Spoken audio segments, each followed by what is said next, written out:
Good evening, everybody. I'm Birgit Lohmann, founder of Designboom, which is an online architecture and design magazine.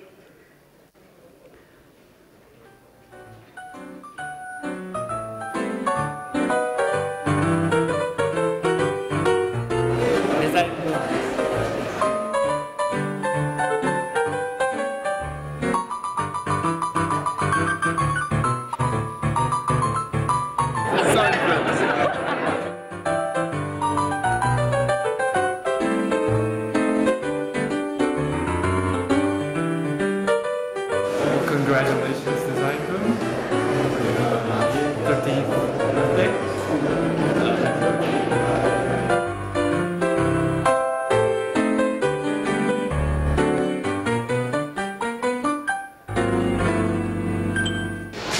Designboom, congratulations, but what's your step?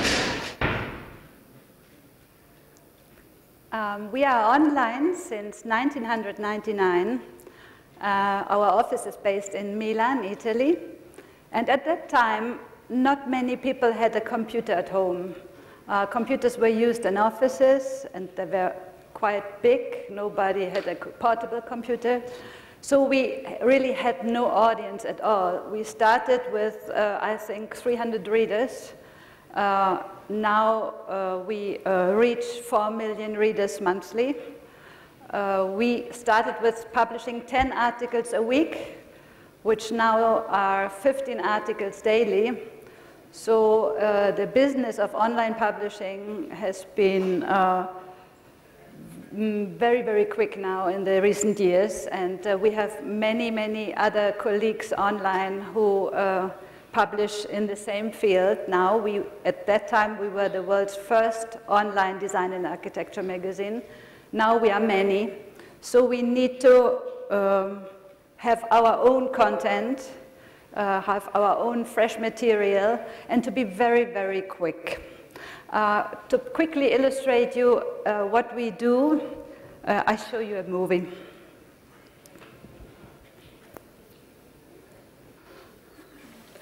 Designboom's free internet publication is, according to Alexa, within the top 4,000 most popular websites in the world.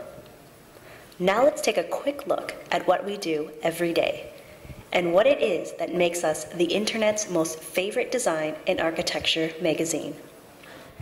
Designboom is made by designers and architects, and that's why we advocate for the creative community and encourage a positive intercultural dialogue. Essentially, we support constructive ideas and fabulous talent, be it the established or the up-and-coming. We do this by working closely with professionals in the fields of design, architecture, art, graphics, photography, and technology. Information on Designboom is presented clearly, plainly, and simply so that every month, 4 million readers from 190 countries can succeed in understanding and navigating it. You have to care about your readers. Our business model is a consequence of supporting them. It's a happy byproduct, not a means unto itself. We create narratives around the values we hold dear. In Designboom's free internet resource, you'll find not just the latest news and in-depth information, but also design history. There's simply more fresh content. And by taking advantage of what the web does best, discussion threads evolve. Publishing in a dynamic digital format requires a different editorial workflow and approach than publishing in a static print magazine. What we do is in flux, and as our work is expanding, so too are our ideas about how we do it. Our readers can reach us just as easily as we can reach them. This is a publishing strategy that focuses on content that makes us all smarter. Recently, we've introduced a reader submission sector that offers the very best and most viral to expand outward to other publications. About half of what we publish is our own original content, sourced and produced by Designboom. We travel, visit architectural projects worldwide, and document the current state of art through beautiful pictures. Here we're browsing through the 39 articles Designboom has published about Danish architecture firm BIG, ranging from installations and winning proposals they've developed, to interviews and visits we've taken firsthand of their Copenhagen studio. Zaha Hadid's work has been featured in 63 Designboom articles. We followed her career by documenting the construction of her projects from Beijing to Venice, offering the first look of her competition proposals, industrial design projects, and specialty commissions. Most architecture firms send exclusively to Designboom a preview of what they are currently working on, making us the first to learn about the new work directly from the source. This allows us to publish new stories, contextualizing the info and renderings of the unpublished work much earlier than other publications. What you're looking at now is the Taipei Performing Arts Center by OMA. We interest ourselves in contemporary theory and criticism just as much as we do in the latest news and most arresting projects. Here, OMA Principal Rem Koolhaus is giving Designboom a tour of the Chronochaos exhibition at the Architectural Biennale in Venice. He interrogates the place of architecture in society and examines the tensions between preservation, use, and restoration. The Shenzen Stock Exchange is a project that Designboom has been following throughout its construction. So we've made the trip to Shenzen to get a first-hand look at the ongoing project. We believe in the power of presentation, so the images you see on Designboom are some of the largest you'll find on the web, impacting upon our readers a sense of scale that these projects impose in real life. A special video section on our site lets you watch your way through the news.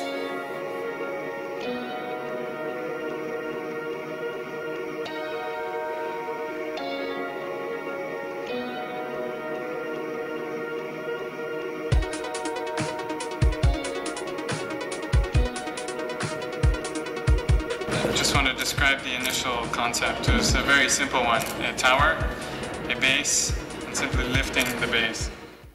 Keeping at the forefront of architecture with so much going on in the world is far from always easy. But we're not afraid to scale the scaffolding and brave the half-functioning elevators of an in-process construction site.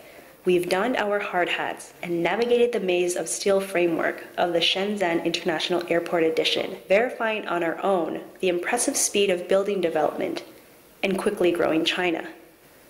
Designed by Massimiliano and Doriana Fuchsis, the structure spans 400,000 square meters and will make Shenzhen's airport the fourth largest in the country.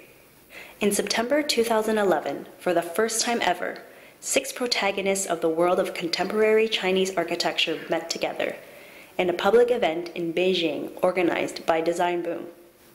Over the course of the presentations and a roundtable talk, these architects discussed critically the state of contemporary building design and urban development, and the ways in which their work relates to the greater context of their rapidly industrializing country. More and more people are willing and able to experiment, which is exciting, and Designboom is recognized as trend forecasters and influencers. We don't often have time to consider all the underlying elements that give our work shape. That, apart from a busy publishing schedule, we curate conferences, exhibitions, and organize design competitions. We look forward to seeing you.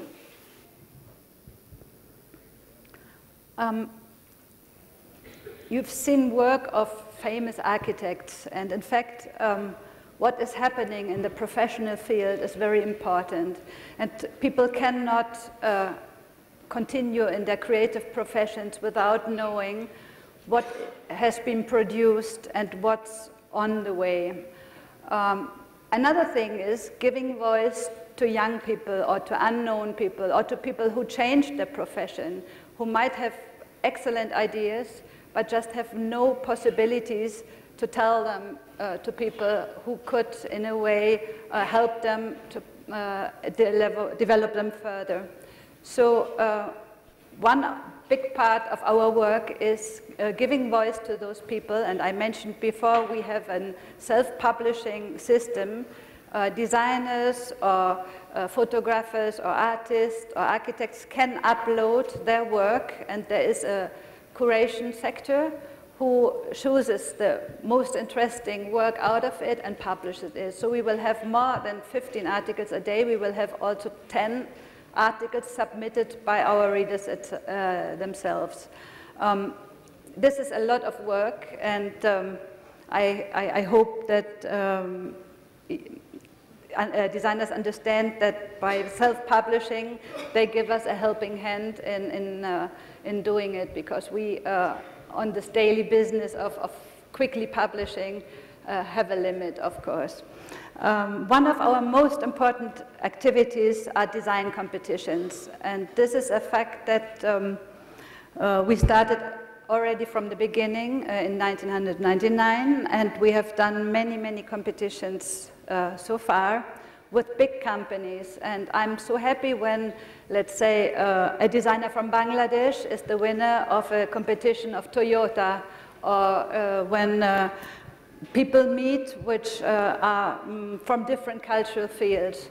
So as we are after the lunch, after the lunch break, and everybody needs to wake up, I thought showing a movie of our last competition, which has been done with Renault, so you might understand the function of the company who is sponsoring a competition, of Designboom who is organizing it, and then all the ambitions of those young designers.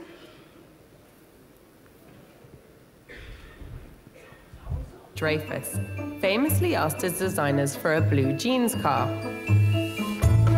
So effective was the response that during its 31 years in production, the Renault 4 hardly changed. But in 2011, to celebrate this talismanic car's 50th birthday, Renault invited designers from around the world to reimagine the catered for a new era. It was an international competition that would inspire thousands of talented people to take part. A contest where the world's most creative minds took on the challenge of designing a Renault forever. With its cars, clothes shops, and coiffured citizens, the visual splendor of Milan celebrates a love of design that can be traced back many centuries. Today, this city is also home to that most modern journalistic phenomenon, an online magazine. Even if our head offices are in Milan, we don't feel being an Italian publication. We have writers from America, from Korea, from Japan, from Australia. We feel international. Thanks to this global reach, Designboom has become the website from which to launch design competitions. No design competition can get started without a brief, which is where Renault's head of design came in. The key elements that we were looking for in the design brief were in fact two things. First of all, we wanted to capture the look and the style of the vehicle, because of course the vehicle has such an iconic look that we wanted to make sure that that was retained. And the second thing we were looking for is to really place it into the future. So we looked for new design ideas, smart solutions, innovations that would really lead us to sustainable mobility. This special competition deserved a very special prize. So while the winner will have helped shape a future Renault 4, their reward for success would be a unique piece of the Renault 4's past. With a brief and prize in place, in March 2011, the Renault Forever competition was launched through the Designboom website. Despite just 3 months passing before the deadline, the magazine's staff were overwhelmed by the response. We were very, very surprised of the high quality standard of all entries. We had to cut them down from 3,000 individuals or teams worldwide to a short list of 50. These 50s were then published for an international jury to view. Joining Birgit to judge the 50 shortlisted designs were 3 of Renault's most senior executives, plus sailing icon and Renault partner, Dame Ellen MacArthur.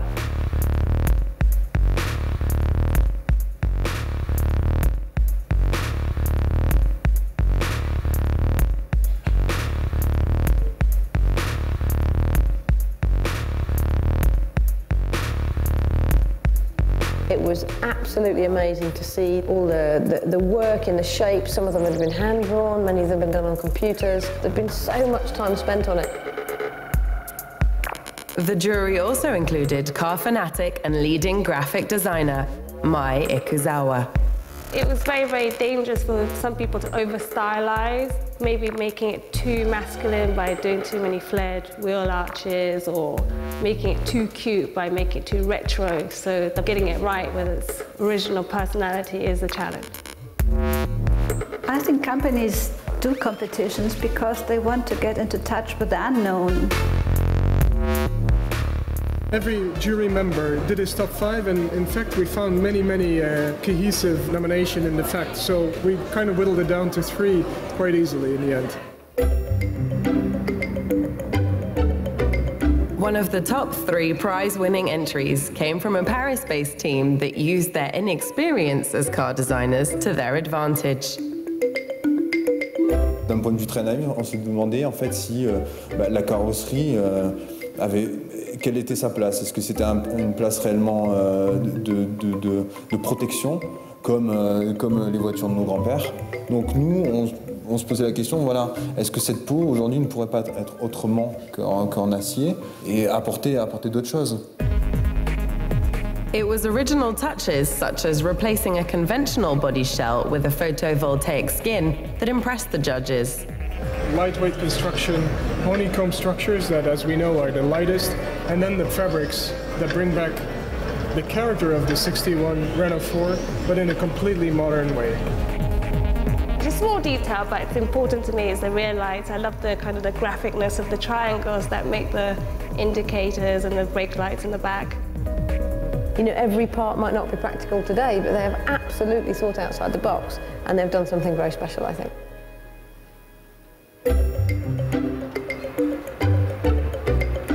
The second entry to make the top 3 was by a Londoner, whose first ideas were sketched during his daily commute to work as a product designer. All these sketches were done on a train, travelling into and out of London, which is why it's all in a little notebook like this. Mark soon transferred his drawings to 3D design software. Here he perfected a concept that impressed as much for its free-thinking ideas on ownership as its looks. The work he'd done here about, do you change the battery over, do you put an electric drivetrain in there, how does the car actually get powered, can you upgrade that powering system? I thought that was very, very clever and absolutely part of the brief. Easy to use, easy to drive. It's the most jeans car of all of them. I think it'd be great to see one of these on the road. I'd love to go for a spin in one. The last entry in the top 3 came from a city where an original Renault 4 is a very rare sight indeed. It's a shame that we don't have a Renault 4 on the streets of New York, so I couldn't just run outside and just get a live experience. In his studio tucked under the majestic Manhattan Bridge, Alan Zadeh came about his idea as much by instinct as cold calculation. A lot of designers operate like that. They tap into the inner emotions about something and then they build it out to the point that it's ready to be channeled out, and then that's the moment that you feel like, well, I have this flow and this is it. This is the one. And then you commit to it and then execute. What I really liked about Alan Zadeh's design was the fact that it seemed to really embody the original spirit of the Renault 4, and also the interior is very, very simple. So when you look at the seats, they're basically one big moulding and all very simple, which would have been very much in keeping with the old car. The colour palette is great. I love the two-tone tyres. I think it's a really nice way of personalising your car without being over the top. I love the little headlights being recessed behind this plastic paneling. It's clean and it's great. He's really thought this object through. There's a softness from front to back. Beautifully integrated details with a lovely simplicity. I think this could be a really little beautiful car. In October 2011, the Renault Forever organisers, judges and participants at last all had the chance to meet at Renault's L'Atelier in Champs-Élysées. for the much-anticipated prize-giving ceremony. It's always good to have one foot clearly in the future. It's also good to have one foot clearly respecting the past. And this is why the Designboom competition, Renault Forever, was such a great initiative, and we embraced it wholeheartedly. We've done a good job by giving the third prize to Alan Zadeh, who came all the way from the US. Here to receive a prize of €3,000 for third place, New Yorker Alan Zadeh. This is really interesting for me because I'm a product designer, and for me, even though I think I can capture the emotional essence of an object, but cars are so complex, and to be able to come to the third place, it was just exceptional feeling. It was great. Number 2 was a joint collaboration between Jan Terrer and Jerome Garçon. With a shorter commute to collect the second place prize of €5,000, the Parisian team of Jérôme Garçon and Jan Terrer. Et finalement, la première réaction, c'était de se dire qu'on avait loupé une marche, celle du première place du podium. Je pense pas que ce soit le nombre qui soit véritablement important. Ce qui est véritablement le plus encourageant pour nous, c'est qu'on ait réussi à présenter un point de vue en tant que designer. First prize, the winner. Out of over 3,000 entries from over 100 countries, it was London's Mark Cunningham who took the top prize of the historic rally-prepared Renault 4. Winning competition is really up there with the big things that I've achieved in life, and getting married, the birth of my son, number 1 and number 2. But this is probably number 3. This is really impressive. I'm totally blown away to win. I still can't believe it. So, merci beaucoup. Well, very welcome. I think what Mark did really well is taking the original spirit of the idea and then placing it in a modern context.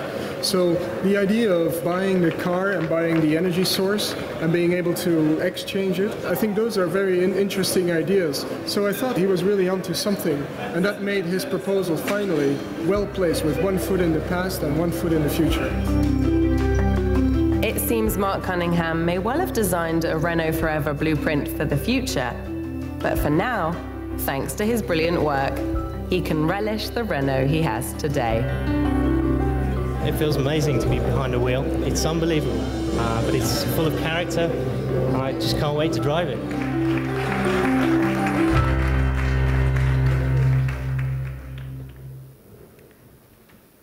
So I hope the presentation could give you an insight into the possibilities designers have if they participate in activities like design competitions.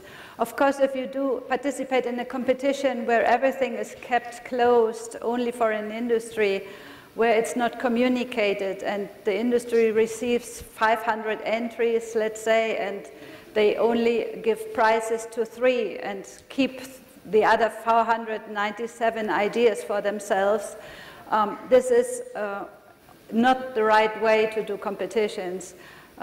When we organize competitions, we publish the shortlist, which is usually of 100 or 200 projects. All other projects will not be shown, will not be delivered to the companies, so the designer is still free to work on it, to develop it further, to change it, and to show it somebody else. And those shortlisted, the 100 or 200, those have the name of the designer, they are credited, fully credited, and they are worldwide, let's say, valid as an authorship registration of copyright. So this is also a way of documenting that you have done something, and when you have done this, you can later on, in case you have problems with copies, you can always come back to this date of publishing. Thank you very much for your attention.